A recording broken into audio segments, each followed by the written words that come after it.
Hello नमस्कार दोस्तों, मैं दिलीप कुमार आप सबको अपने YouTube चैनल में स्वागत करता हूं। आइए दोस्तों, आज हम लोग कक्षा 12वीं के फिजिक्स के बारे में कुछ बात करने जा रहे हैं। ठीक है, तो फिजिक्स का पहला चैप्टर का नाम है आप लोग का जा करके स्थिर वैद्युतिकी, और उसमें जो पहला पॉइंट है उसको कहा जाता है कूलम्ब्स का नियम। यानी इसको अगर हम बात करें तो ये नियम इतना इम्पोर्टेंट है, जो आपके एग्जाम देने जा रहे हैं बोर्ड लेवल का, उस बोर्ड लेवल में कूलम्ब्स का नियम बहुत इंपॉर्टेंट यानी मायने रखता है इसको, यानी 5 नंबर में पूछता है इसको। तो बिना समय गवाए चलिए स्टार्ट करते हैं। अगर कोई बच्चे नए क्लास में जुड़े हैं तो वो चैनल को सब्सक्राइब कर लो और बाद में अपने बेल आइकन को भी दबा लो, ताकि इसी प्रकार क्लास अगर आवे तो आप लोग को फ़ायदा मिलते रहे। ठीक है, तो चलिए शुरू से अंत तक जुड़े रहिए ताकि आपको भी समझ में आ जाए कूलम्ब्स का नियम क्या है। देखिए भाई, समझो, पहले आपको कूलम्ब्स के नियम समझने से पहले आपको कुछ समझना पड़ेगा आवेश के बारे में। आवेश क्या होता है पहले समझ जाओ, आवेश क्या होता है। ठीक है, आवेश का ऐसा ही मात्रक कूलम्ब्स होता है, यानी कूलम्ब्स का ऐसा ही मात्रक बोलो आवेश होता है। यानी देखिए ध्यान से, आवेश का ऐसा ही मात्रक जो होती है वो होती है जाकर के आपको कूलम्ब्स। यानी कूलम्ब्स को इंग्लिश में बोला जाता है, इंग्लिश में अगर कूलम्ब को बोले तो बस ABCD के अक्षर C से सूचित करते हैं, क्योंकि कूलम्ब को इंग्लिश में लिखते हैं C से। ठीक है, इसीलिए इसको कूलम्ब को बोलते हैं C। आप गौर से देखिए, आवेश के मतलब होता है दो ही चीज़, ठीक ना, दो ही पदार्थ, दो ही कण, एक प्लस और एक माइनस। प्लस वाले को कहा जाता है धन आवेश, क्या बोलते हैं, धन आवेश, और माइनस वाले को कहा जाता है ऋण आवेश। क्या बोलेंगे, ऋण आवेश। प्लस वाले को धन आवेश और माइनस वाले को ऋण आवेश, प्लस वाले को धन आवेश, माइनस वाले को ऋण आवेश। ठीक ना, तो धन आवेश अगर हम बात करें तो दो को अगर धन आवेश मेरे पास रहेगा, पहले समझ जाओ, ध्यान से देखो। अगर हम आपको एक शब्द में अगर एक बात को बोलें तो पहले बात को समझ जाओ। एक होता है सजातीय आवेश। सजातीय आवेश, सजातीय आवेश क्या होता है, अगर दो आवेश ले लिए और दोनों अगर एक ही है, जैसे दोनों प्लस प्लस है तो हम कहेंगे दोनों क्या है, एक सजातीय आवेश है। अब बोलेंगे असजातीय आवेश, असजातीय आवेश, तो असजातीय आवेश की बात करेंगे तो एगो प्लस होगा और एगो क्या होगा, माइनस होगा। जैसे बोलेंगे एक प्लस और एक माइनस, चेंज भी हो सकता है, एगो पहले का माइनस और बाद वाला भी प्लस हो सकता है। अगर दोनों सजातीय की बात करें तो दोनों प्लस प्लस भी हो सकता है, दोनों माइनस माइनस भी हो सकता था। ठीक है, इस बात को आप पहले क्लियर कर लीजिए। सजातीय आवेश के मतलब क्या होता है, जब दो आवेश एक ही रूप का हो उसे सजातीय आवेश कहते हैं, और जब दो आवेश अलग अलग रूप का हो उसे असजातीय आवेश कहते हैं। चलिए आगे चला जाए। यहाँ तक कोई दिक्कत आप लोग को सजातीय आवेश और असजातीय आवेश में कोई किसी प्रकार की अगर प्रॉब्लम हो तो आप लोग बोल सकते हैं। ठीक है, चलिए आगे चलते हैं, आशा करते समझ में आ रहा होगा। अब देखो ध्यान से समझना, अगर दोनों सजातीय आवेश है, दोनों सजातीय आवेश है, तो जैसे ही उन लोग को आपस में लगेगा ना तो उन लोग एक दूसरे को क्या कर देगा, ठेल देगा। इस बात को याद रखना, जब दो सजातीय आवेश को आपस में लाते हैं तो उस एक दूसरे को क्या कर देता है, प्रतिकर्षण करता है, मतलब ठेलता है, बाहर ठेलता है। लेकिन अगर एगो प्लस और एगो माइनस है और इसको आपस में लाते हैं तो ये आपस में खींचता है, चुंबक की तरह खींचता है। ठीक है, तो इसको ध्यान से सीखिएगा क्या बोल रहे हैं इसे। ठीक है, इस बात को भी आप लोग को ध्यान रखना है कि सजातीय आवेश, दो सजातीय आवेश, दो सजातीय आवेश आपस में क्या करेगा, दो सजातीय आवेश आपस में क्या करते हैं, सजातीय मन होता है एक ही नियम, और एक ही नियम जब जब रहेगा तो एक दूसरे को ठेल देगा, और ठेलने को कहा जाता है प्रतिकर्षण करता है, प्रतिकर्षण करता है। दो सजातीय आवेश आपस में प्रतिकर्षण करता है। लेकिन अगर हम बोले दूसरा नियम कि दो असजातीय आवेश आपस में क्या करेंगे, आपस में क्या करेंगे, आकर्षण करेंगे। आकर्षण के मतलब होता है इसको आपस में खींचना। ठीक है, दो सजातीय आवेश आपस में आकर्षण करता है। ठीक ना, जब अगर दोनों सजातीय, यहाँ पे आ लिखे ना, सजातीय मतलब दोनों एक ही टाइप से, अगर सजातीय आवेश रहेगा तो आपस में प्रतिकर्षण करने का मतलब ठेल देना। ठीक है, जिससे अगर हम आपसे पूछते हैं कि दोनों आवेश ऋणात्मक है यानी माइनस वाला है तो बताइए क्या करेगा, तो दोनों माइनस वाला रहेगा तो यानी सजातीय और सजातीय आपस में क्या कर देगा, ठेल देगा। और यदि असजातीय रहेगा, एक प्लस और एक माइनस रहेगा, तो आपस में आकर्षण करके खींच लेगा। यहाँ तक कोई दिक्कत आप लोग को, चलिए अगर यहाँ तक कोई दिक्कत नहीं है तो आप लोग को बस आगे भी दिक्कत नहीं होने देंगे, बस वीडियो को अंत तक बने रहिए। ठीक ना, अब अगर हम बात करें कुछ और समझ जाओ, कोई भी वस्तु पर 3 कण होते हैं, एक होते हैं इलेक्ट्रॉन, एक होता है प्रोटॉन।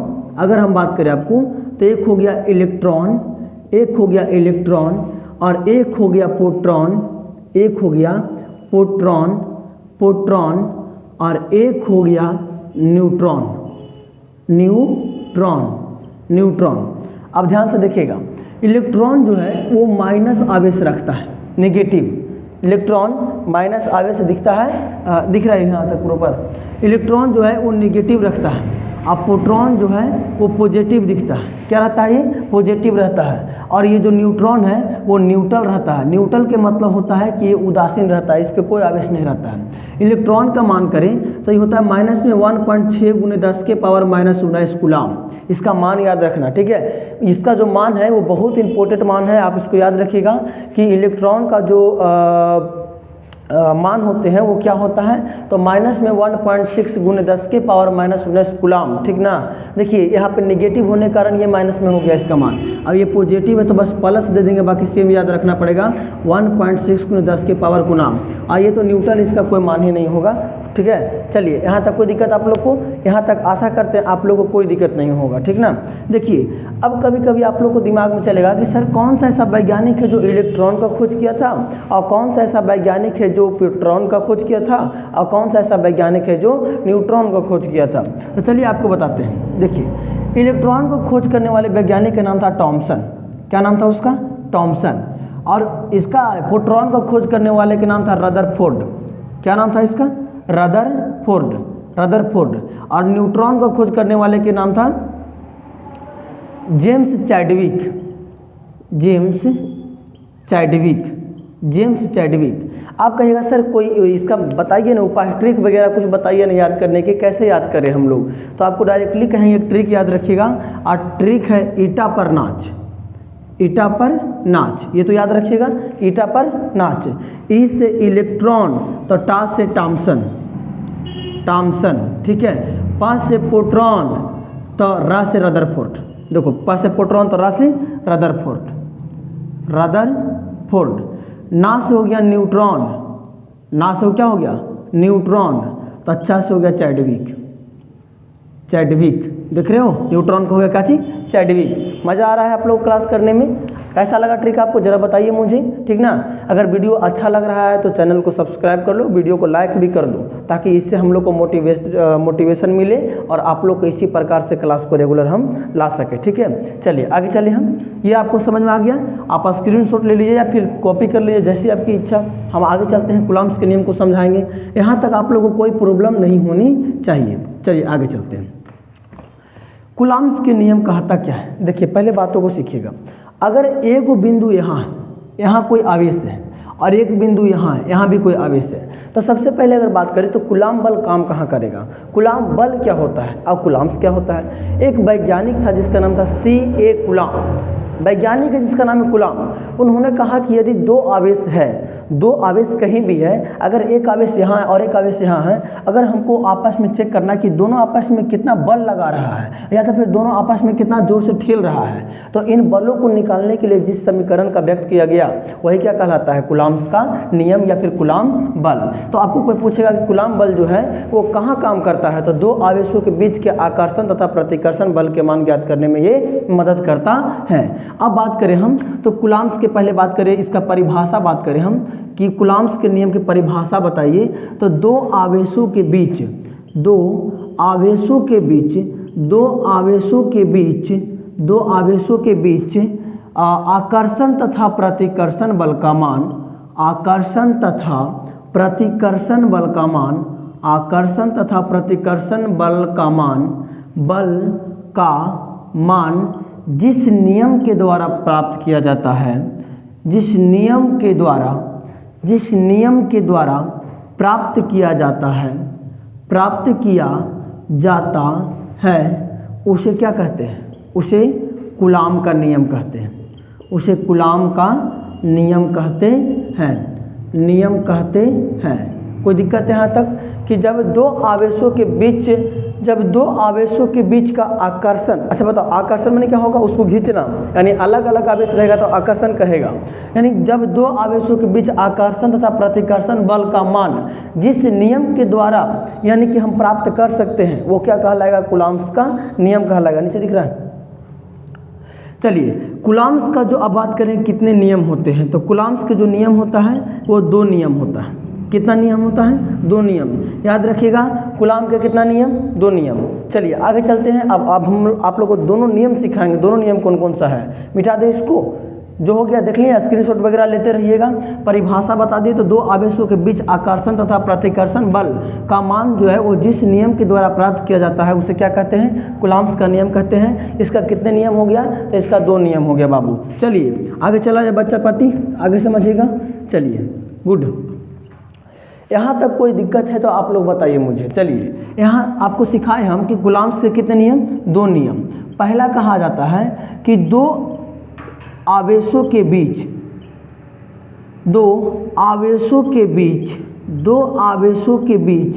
लग रहा आकर्षण तथा प्रतिकर्षण बल का मान, आकर्षण तथा प्रतिकर्षण बल का मान दोनों आवेशों के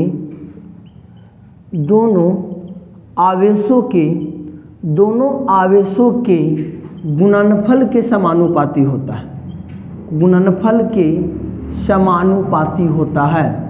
समानुपाती होता है। चलिए दूसरा नियम क्या है? पहला नियम क्या बता दिए कि दो आवेशों के बीच लग रहा आकर्षण तथा प्रतिकर्षण बल का मान क्या होगा?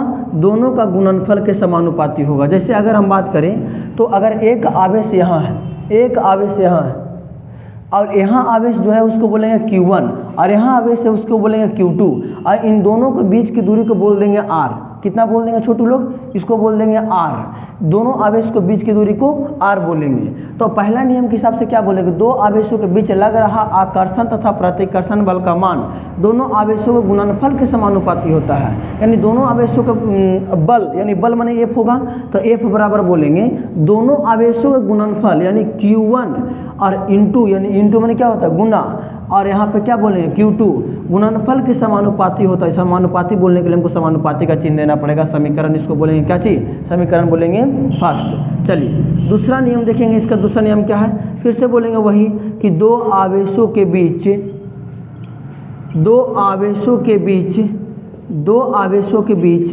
लग रहा आकर्षण तथा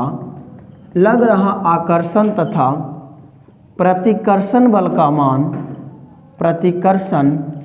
बल का मान दोनों की बीच की दूरी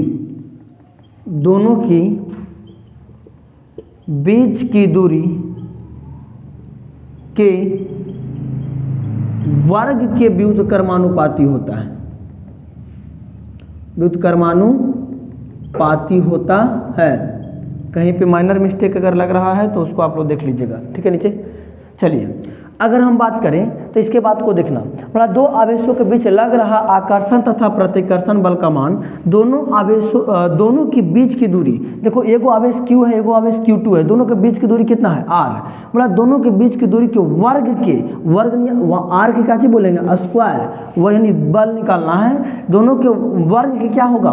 व्युत्क्रमानुपाती होगा। व्युत्क्रमानुपाती माने होता है उल्टा। जैसे अगर हम बात करें तो ये मार्कर को ऐसे रखे हुए हैं, आप बोलेंगे इसका व्युत्क्रमानुपाती करो तो इसको पलट देंगे, बस हो गया क्या चीज? व्युत्क्रमानुपाती। तो यहाँ है R स्क्वायर के नीचे कुछ नहीं तो 1 है। बोला वर्ग के व्युत्क्रमानुपाती बताइए तो इसको 1 चल जाएगा ऊपर और R स्क्वायर आ जाएगा नीचे, यानी कि वर्ग के व्युत्क्रमानुपाती, यानी फिर से यहाँ बोलेंगे समानुपाती है, इसको बोलेंगे समीकरण कितना? सेकेंड। समीकरण सेकेंड। कूलॉम्स के कितना नियम? 2 नियम। पहला नियम कि दो आवेशों के बीच लग रहा आकर्षण तथा प्रतिकर्षण बल के मान दोनों आवेशों के गुणनफल के समानुपाती होता है। पहला नियम हो गया Q1 इंटू Q2 बराबर Q1 F समानुपाती Q1 इंटू Q2। अब दूसरा नियम बात करें हम तो दूसरा नियम सिखाए हम कि जब दो बिंदु आवेशों के बीच लग रहा आकर्षण तथा प्रतिकर्षण बल के मान दोनों आवेशों के बीच की दूरी के वर्ग के व्युत्क्रमानुपाती होता है, यानी F समानुपाती 1/R स्क्वायर। चला जाए आगे। अब व्यंजक निकाल ले हम लोग व्यंजक क्या है इसका देखेंगे। चलिए अब मिटाते हैं इसको आगे, आप लोग स्क्रीनशॉट ले लीजिएगा पीछे करके वीडियो, ठीक ना। चलिए आगे चलते हैं। अब व्यंजक कैसे निकालेंगे बाबू लोग, देखो समझो व्यंजक कैसे निकालेंगे, समझना कैसे व्यंजक निकाला जाता है। अभी हम क्या बोले कि अगर बोलेंगे एक यहाँ आवेश है और एक आवेश यहाँ है Q2। अब बोलेंगे अगर इसके बीच की दूरी को, इसके बीच की दूरी अगर हम यहाँ से यहाँ आपको बता दें तो बोल दें इसके बीच की दूरी r है। तो पहला नियम के हिसाब से क्या बताए थे आपको, हम पहला समीकरण बताए थे कि F समानुपाती Q1 इंटू Q2, और इसको बोले समीकरण फर्स्ट, और दूसरा का बोले थे F समानुपाती 1/r², और इसको बोले थे समीकरण सेकेंड, यही बोले थे। चलिए अब बोलेंगे समीकरण फर्स्ट तथा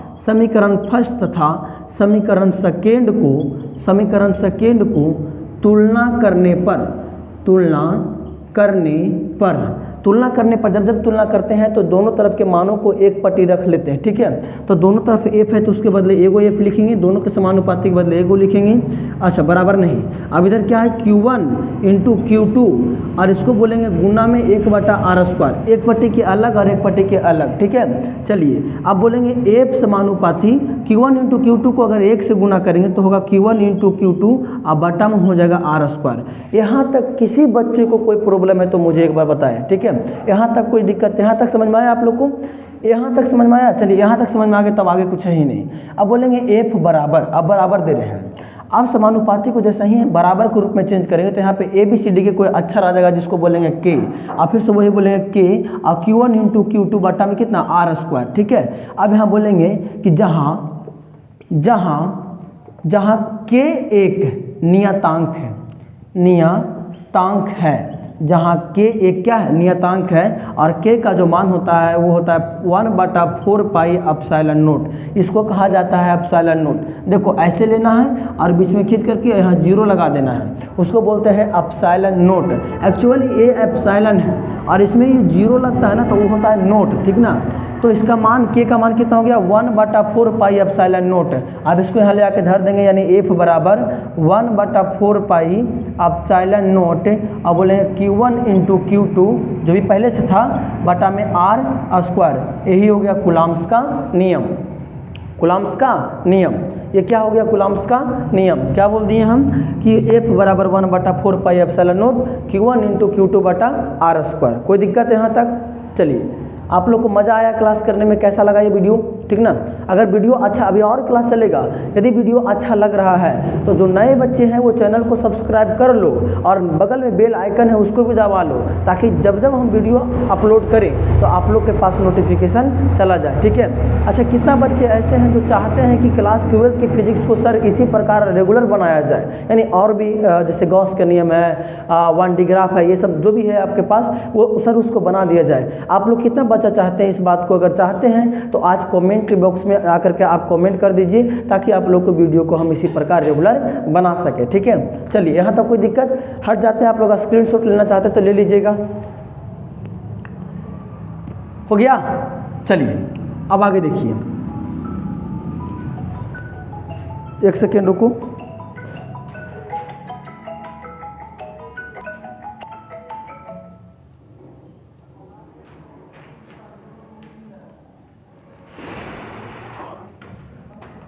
आगे देखेंगे आगे क्या बोल रहा है।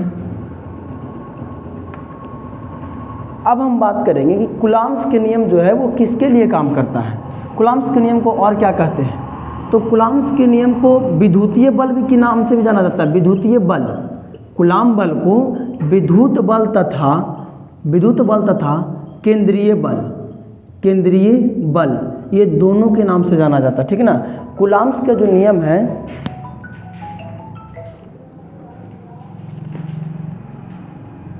कूलम्ब्स के नियम किसके लिए काम करता है, तो दो बिंदुओं के बीच की दूरी को निकालने में काम करता है, ठीक है। ये बहुत इंपॉर्टेंट बात है कि विद्युतीय बल तथा क्या चीज़, केंद्रीय बल, ठीक है ना। आप इसको बढ़िया से ध्यान रखिएगा। चलिए मिलते हैं आप लोग को अगले क्लास में। कैसा लगा क्लास आप लोग कमेंट जरूर करें, वीडियो अच्छा लगा तो चैनल को सब्सक्राइब भी कर लो। इसी प्रकार के अगर और भी कोई फिजिक्स के टॉपिक यानी किसी भी टॉपिक में बात करते हैं, अगर आपको वीडियो बनवाना है या फिर आप बनाना चाहते हैं तो आप एक बार मुझे ज़रूर बताएं, ठीक है, कमेंट करें, ठीक है। मिलते हैं नेक्स्ट क्लास में, तब तक के लिए जय हिंद।